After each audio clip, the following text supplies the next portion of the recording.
Što ćeš naučiti u 21-dnevnom izazovu English and Wealth Challenge koji počinje 4.6. a traje do 25.6. u 19 sati? Ovako, prvo ćeš si postaviti cilj koji želiš postići u engleskom jeziku i financijama. Vezano uz engleski naučit ćeš 4 načina kako da izraziš svoje mišljenje na jedan gorljiv, drugo subjektivan, treće neutralan i četvrto općenit način.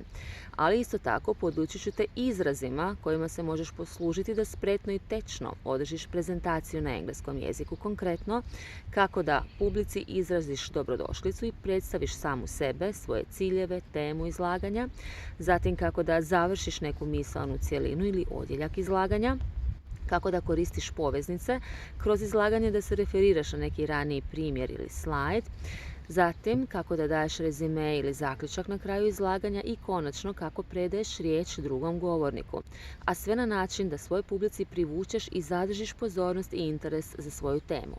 Vezano za mindset obilja naučit ćeš 5 lekcija milijunaša, a to su: prva, mijenjanje tvog mindseta; druga, mijenjanje tvojih navika; treća, mijenjanje društva s kojim provodiš svoje vrijeme; četvrta, zašto je važno da radiš s mentorima i trenerima; i peta, kako da kreneš usvajati nova znanja i vještine.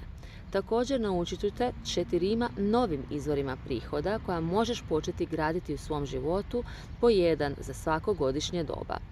A koliko brzo sve to možeš implementirati, rekla bih sljedeće: primjenjuj ove lekcije ne samo kroz izazov, već i nakon njega, cijelu godinu i kasnije u životu.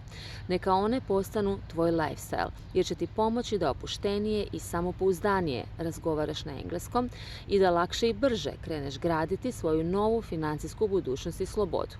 Zato ne odgađaj primjenu, radije se vodi onom: što brže usvojim i primijenim naučene lekcije u životu, to ću brže i lakše ostvariti svoj cilj. Vidiš kako je sve do tebe i to je super. Poslušaj video broj 2 u kojem ti govorim na koja pitanja ćeš konačno dobiti odgovor kroz izazov.